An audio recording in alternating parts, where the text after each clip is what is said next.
함께 보실 말씀은 고린도전서 11장입니다. 고린도전서 11장 1절에서 16절입니다.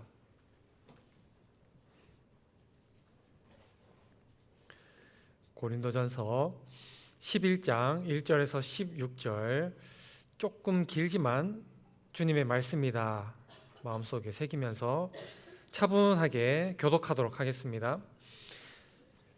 내가 그리스도를 본받는 자가 된 것 같이 너희는 나를 본받는 자가 되라. 너희가 모든 일에 나를 기억하고 또 내가 너희에게 전하여 준 대로 그 전통을 너희가 지킴으로 너희를 칭찬하노라. 그러나 나는 너희가 알기를 원하노니 각 남자의 머리는 그리스도요 여자의 머리는 남자요 그리스도의 머리는 하나님이시라. 무릇 남자로서 머리에 무엇을 쓰고 기도나 예언을 하는 자는 그 머리를 욕되게 하는 것이요 무릇 여자로서 머리에 쓴 것을 벗고 기도나 예언을 하는 자는 그 머리를 욕되게 하는 것이니 이는 머리를 민 것과 다름이 없음이라. 만일 여자가 머리를 가르지 않거든 깎을 것이요 만일 깎거나 미는 것이 여자에게 부끄러움이 되거든 가릴지니라. 남자는 하나님의 형상과 영광이니 그 머리를 마땅히 가리지 않거니와 여자는 남자의 영광이니라.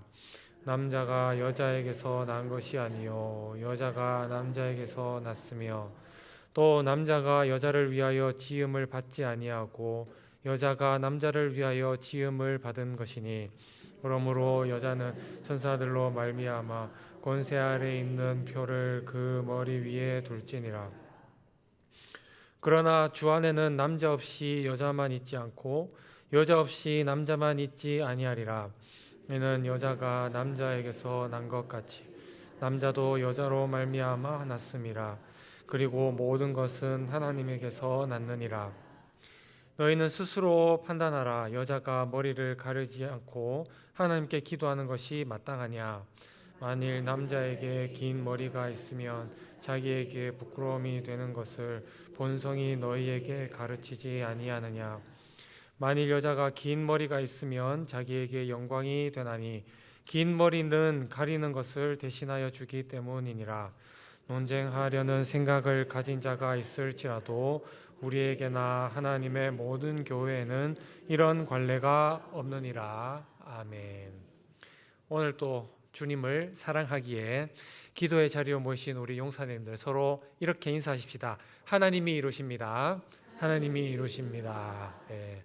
또 온라인으로 참여하고 계신 분들을 위해서 한 번 더 인사합시다. 어디서나 들으십니다. 어디서나 들으십니다. 감사합니다. 네, 온라인으로 또 개인적인 사정으로 또 참여하신 분들도 동일한 주님의 은혜가 있기를 소망합니다.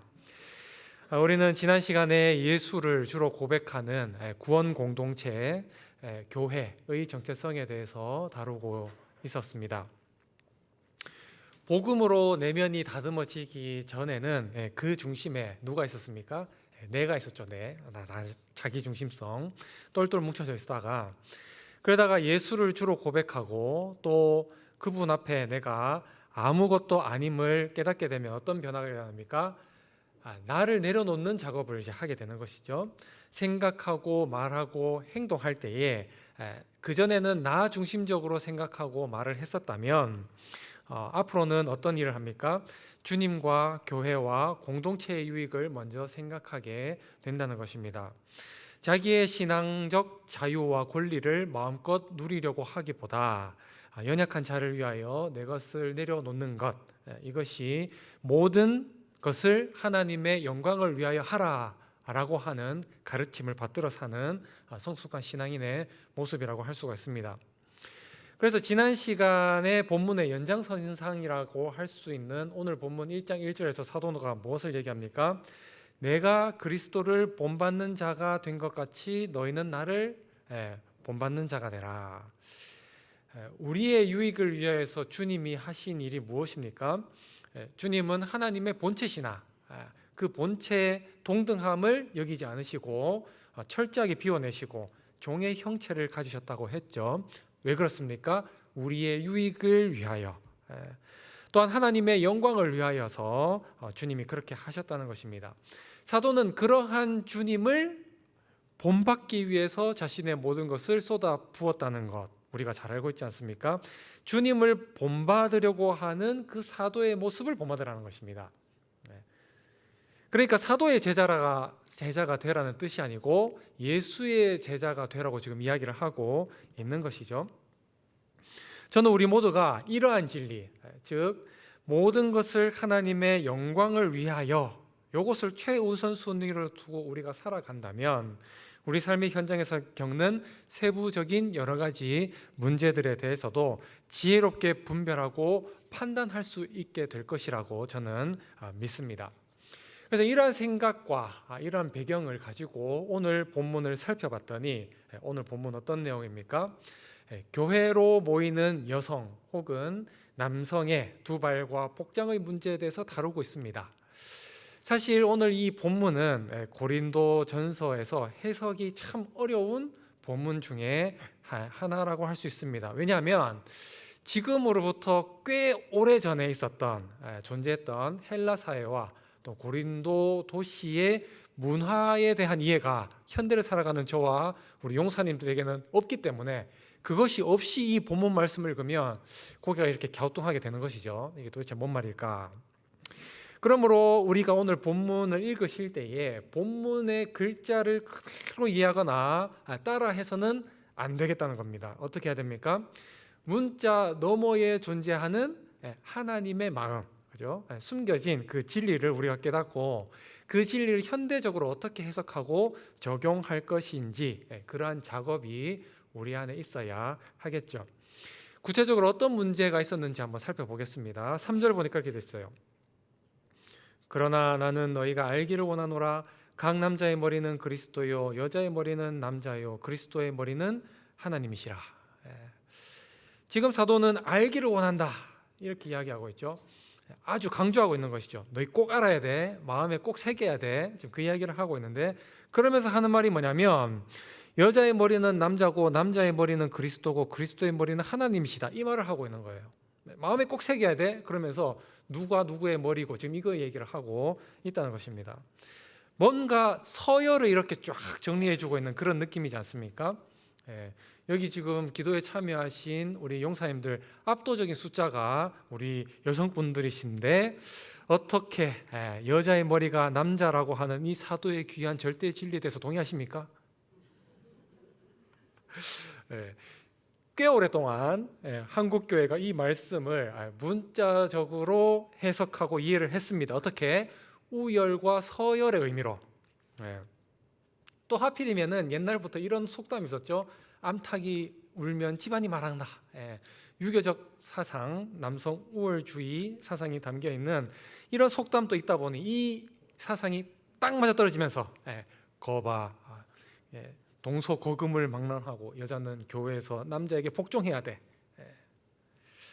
교회 안에서도 세상과 하등 다를 바 없는 남성 우월주의 공동체를 그동안 한국교회가 추구하지 않았었나 그런 생각을 하게 됩니다. 그러나 만약 사도가 한국교회의 어떤 일부 교회에 이러한 해석들을 들었다면 가슴을 치며 통탄했을 것입니다. 왜냐? 사도는 절대로 그런 의미로 한 말이 아니기 때문입니다. 사도는 지금 우열을 말하고 있는 것이 아니라 질서를 이야기하고 있는 거예요. 질서. 교회 안에는 하나님의 창조 질서가 있어야 한다. 지금 이 말을 하고 있다는 것이죠.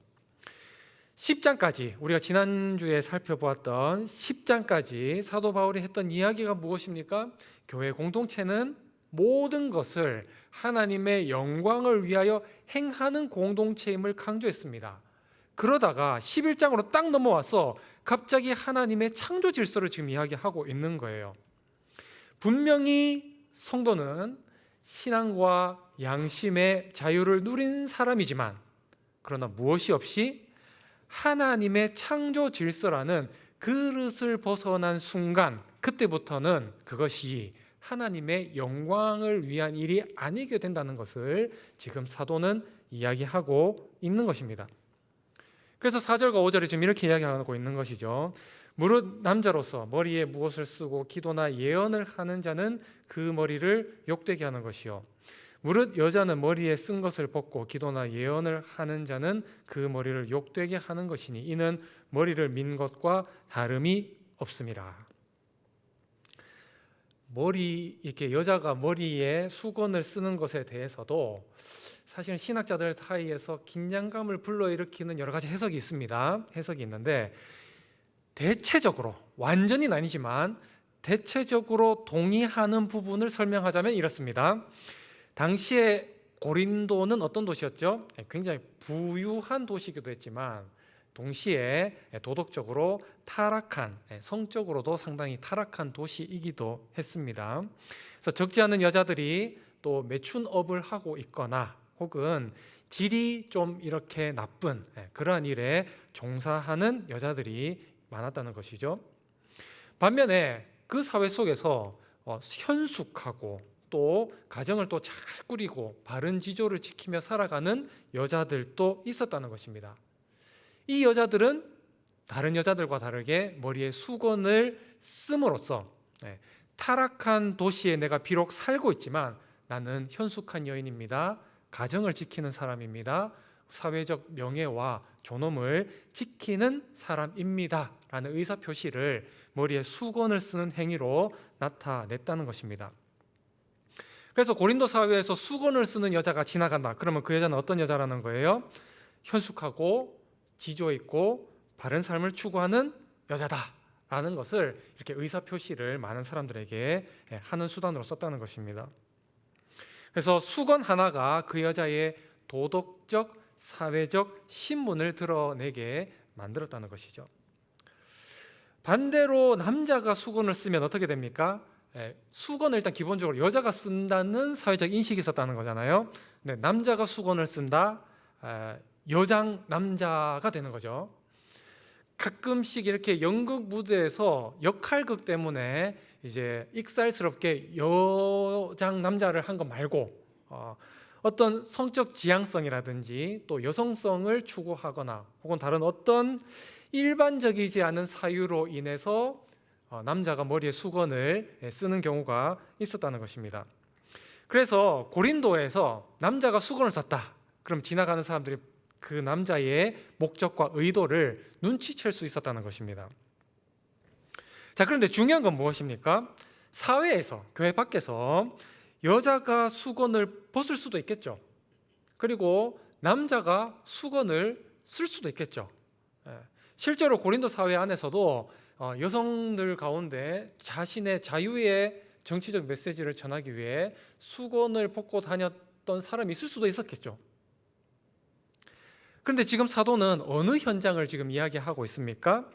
기도나 예언을 해야 하는 교회 공동체 안에서, 교회 공동체 안에서 지금 그렇게 하면 안 된다는 것입니다.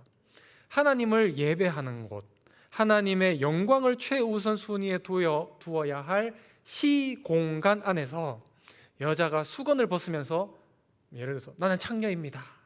혹은 남자가 수건을 쓰면서 나는 여성성을 지향하는 남자입니다. 이렇게 이야기를 했었다는 것입니다. 그 모습을 본 같은 교회 성도들의 마음이 어떻을까요?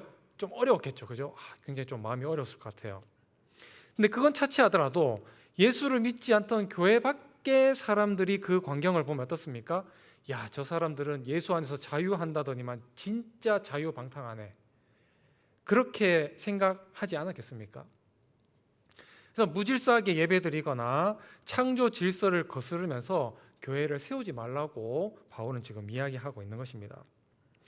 주 안에 사랑하는 용사님들, 오늘날에도 우리는 내 마음대로 신앙생활을 하고 싶은 유혹을 받을 때가 있습니다.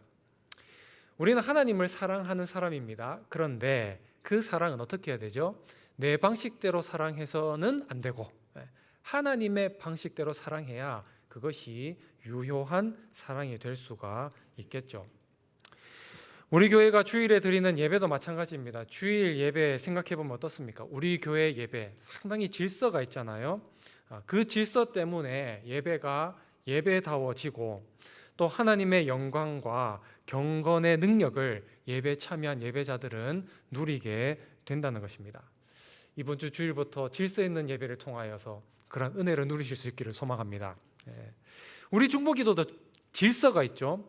막 아무렇게나 우리가 기도하는 것이 아니라 인도자의 기도 제목을 따라서 한마음 한뜻이 되어서 질서 있게 기도할 때 정리된 중보기도회가 되겠죠. 제가 기도회를 막 인도하고 있는데 여기 앉아있던 어떤 분이 벌떡 일어나가지고 옆으로 쭉 와가지고 갑자기 하나님이 저에게 마음을 주셨으니까 지금부터는 이렇게 기도하겠습니다, 막 목리를 부리게 되면 굉장히 이제 혼란스러워지는 거죠. 무질서한 기도회가 된다는 것입니다. 나중에 살펴보겠지만 고린도교회 실제 그런 일이 있었습니다. 막 중구난방으로 사람들이 일어나가지고 막 예언하고 방언하는 무질서한 교제가 실제로 있어서 그것을 바로 잡는 사도 바울의 권면이 나중에 우리가 한번 살펴보겠습니다. 자, 그래서 그 말씀 그리고 오늘 말씀의 이해를 좀 돕기 위해서 본문을 조금 뛰어넘어서 13절과 14절 한번 보도록 하겠습니다. 너희는 스스로 판단하라. 여자가 머리를 가리지 않고 하나님께 기도하는 것이 마땅하냐? 만일 남자에게 긴 머리가 있으면 자기에게 부끄러움이 되는 것을 본성이 너희에게 가르치지 아니하느냐? 스스로 판단하라. 본성이 너희에게 가르치지 아니하냐? 이렇게 이야기를 하고 있지 않습니까? 쉽게 말해서 이런 겁니다. 야, 신학적으로 성경적으로 깊이 파지 말고 그냥 니들이 상식적으로 한번 생각해봐. 그게 말이 되냐? 지금 이 얘기를 하고 있는 거죠. 신앙의 자유와 양심을 이야기하면서 사회에서도 굉장히 도발적으로 받아들이는 행동을 교회 안에서 한다는 게 말이 되냐? 여자가 수건을 벗는 것 혹은 머리를 미는 것, 또 남자가 수건을 쓰거나 머리를 기르는 것, 이런 것은 자유가 아니다. 지금 그 얘기를 하고 있는 것이죠. 예수 믿지 않는 사람들도 일반적이지 않아 하고 부끄럽게 여겨서 하지 않는 행동들을 너희 상식적으로 볼 때 그렇지 않냐, 지금 이야기를 하고 있다는 것입니다. 만약에 제가 아직까지 그런 분을 본 적은 없지만 만약에 예를 들어서 주일 예배 때 한 남성분이 머리는 정리되지 않고 수염은 지저분하고 추리닝 차림에 슬리퍼를 끌고 주일 예배를 왔다고 한번 상상해 보십시다. 혹시 그런 분이 있으면 가슴이 찔릴 것 같아서 그런 분 없으셨는데 그런 분이 있다고 한번 쳐볼게요. 어떤 사정과 좀 그럴 수밖에 없는 어떤 사정과 사연이 있어서 그렇게 온 게 아니고 정말 이분 생각은 내가 신앙적 자유가 있으니 나는 이렇게 오겠다, 왔다고 한번 쳐보자고요. 이분이 그러면서 이제 말을 하는 거죠. 사람은 외모를 보지만 하나님은 중심을 보신다. 내 중심이 하나님을 향하여 예배하고 있으니 내 복장은 어떻게 되든 상관이 없다. 이렇게 말하는 사람이 있다고 할 때 우리 용사님들 동의가 되십니까? 문제는 뭡니까? 이렇게 말한 사람이 대통령을 만날 때도 그렇게 하고 올까요? 자기가 있는 회사의 사장님 혹은 회장님과 면담을 할 때도 정말 그렇게 막 해서 만날까요? 너무 멀리 갔습니까? 이 사람이 회사에 취직하기 위해서 면접관 앞에 나아갈 때 그런 복장으로 나가겠습니까? 마음에 있는 여자 만날 때 혹시 그렇게 하고 나오겠습니까? 분명히 그 현장에서는 그 사람이 그렇게 안 하고 올 거거든요. 그렇게 해서는 안 된다는 것을 상식적으로 알고 있기 때문이죠. 어디에 강조점이 있습니까? 태도입니다. 태도. 태도가, 하나님을 향한 태도가, 마음가짐이 외모와 형식으로 이어지게 된다는 것입니다. 제가 말씀을 연구하고 설교하는 목회자인데요, 진리가 너희를 자유케 하리라, 이 말을 제가 확실하게 오해를 해서 진짜 설교할 때도 복장을 자유롭게 한다고 하면 어떤 일이 벌어지겠습니까? 아유, 복음만 있으면 되지, 용사님들 복음만 있으면 됩니다, 복장은 아무렇게나 됩니다, 그러면서 지금 목에 메고 있는 넥타이를 탁 풀어가지고 머리에 딱 매는 순간 어떻게 돼요? 여기가 강단이 아니고 술판이 되는 거죠. 하나님의 영광을 싹 다 가려버린다는 것입니다. 사도가 이야기하는 것이 그것입니다. 사회에서도 상식적으로 안 하는 그런 지향하는 행동들을 신앙의 자유라는 이름으로 교회 안에서 하면 되겠느냐, 하지 말라는 것이죠. 주 안에 사랑하는 용사님들, 나아가서 좀 더 나아가서 사도가 이렇게 고린도 교회에 요청한 것에는 숨겨진 또 다른 이유가 있습니다. 창조 질서를 따라서 예배하는 모든 여자들이 수건을 쓰는 것이 지켜야 할 약속이 되면 어떤 일이 벌어집니까? 다시 말해볼까요? 앞으로 예배 오는 모든 사람들, 우리 지금 시대 말고 그때 사람들, 고린도 교회 성도들에게 앞으로 여성들은 질서를 따라서 여자들은 수건을 쓰십시오라고 딱 약속을 잡아놓으면 그 다음부터 어떤 일이 벌어질까요? 지금이야 우리 사회가 인권이 참 중요하다고 생각되고 보장되고 또 부의 격차는 있을지언정 어떤 신분 격차는 거의 없는 그런 세상 우리가 지금 살아가고 있지 않습니까? 혹시 여기 앉으신 분 중에 노예이신 분 계십니까? 없잖아요. 그죠? 근데 고린도 교회는 그 당시에 그렇지 않았다는 거죠. 거기에는 사회적 지위가 높고 또 부요한 성도도 있었지만 반대로 누구도 있어요?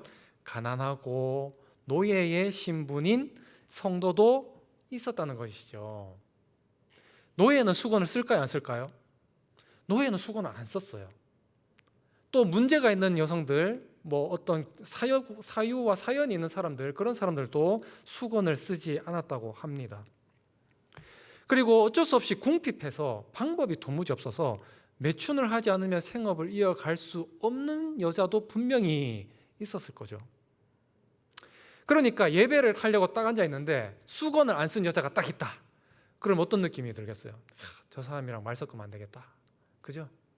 저 사람 가까이 앉고 싶지도 않아지고 교제 안 하고 싶어지고 그 사람과 나를 구분하고 싶어 하는 그 인간적인 마음이 생겨요, 안 생겨요? 생긴다는 거죠. 그런데 사도 바울의 교훈을 따라 모든 여자가 수건을 쓰면 어떤 일이 벌어집니까? 모든 사람이 교회 내서 예배하고 교제하는 그 순간만큼은 그 공동체 안에 왕도 없고 귀족도 없고 부자도 없고 주인도 없고 노예도 없는 다 구분 없이 하나님의 거룩한 빛의 자녀가 되는 것입니다.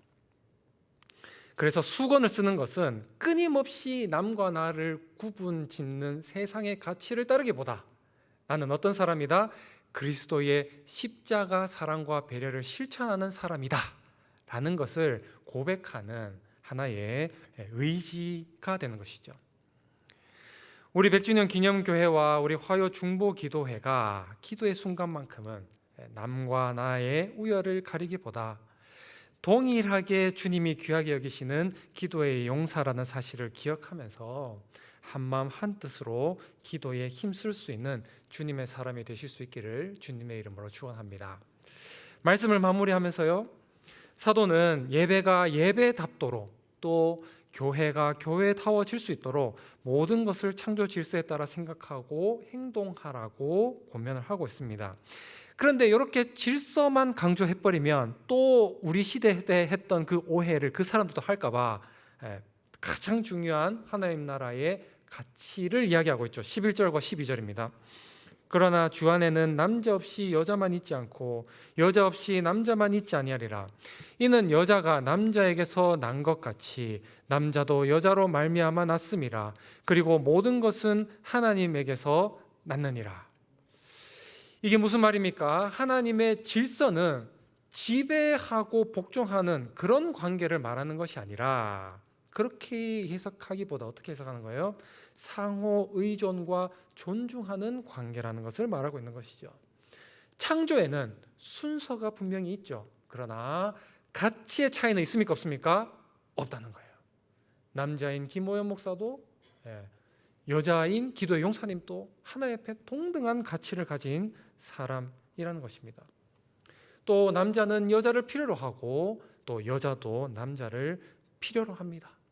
그렇죠? 남자 혼자 어떻게 살아갈 수 있겠어요?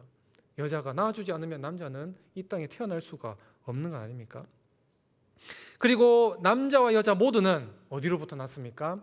하나님께로부터 왔고 또 둘 다 누가 필요합니까? 하나님이 필요한 존재라는 것입니다. 사랑하는 기도의 용사님들, 교회는 모든 것이 하나님으로부터 난 것임을 깨닫고 서로 세워주는 공동체이며 또한 함께 하나님의 영광을 위해 살아가는 공동체인 줄 믿습니다.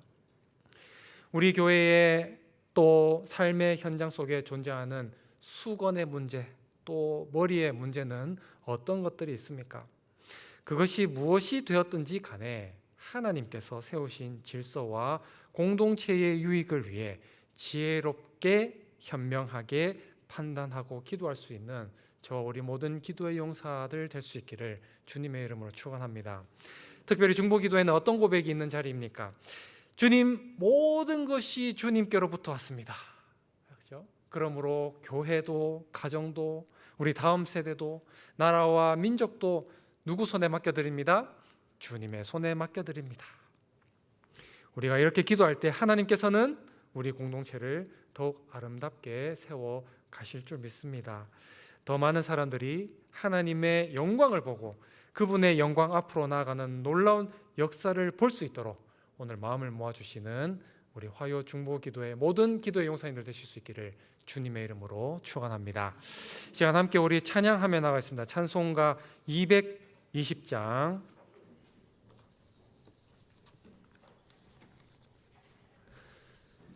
220장 사랑하는 주님 앞에 찬양합니다.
함께 말씀을 기억하면서 기도하며 나가겠습니다.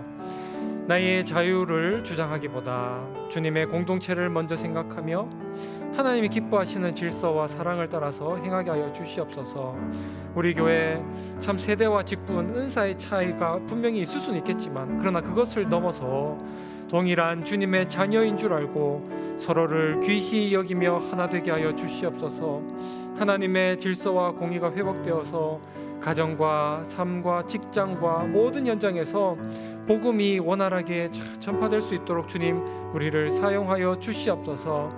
우리 교회에 여러 죄인들이 오지만 그러나 수건을 쓰고 수건을 벗는 행위로 말미암아 모든 사람들이 주님 앞에 동일한 귀한 존재임을 우리가 깨닫게 하여 주시옵소서. 그러한 공동체, 사랑의 공동체임을 만민이 알게 하여 주시옵소서. 우리 그러한 마음을 가지고, 기도 제목 가지고 교회를 위해서 함께 기도하며 나가도록 하겠습니다.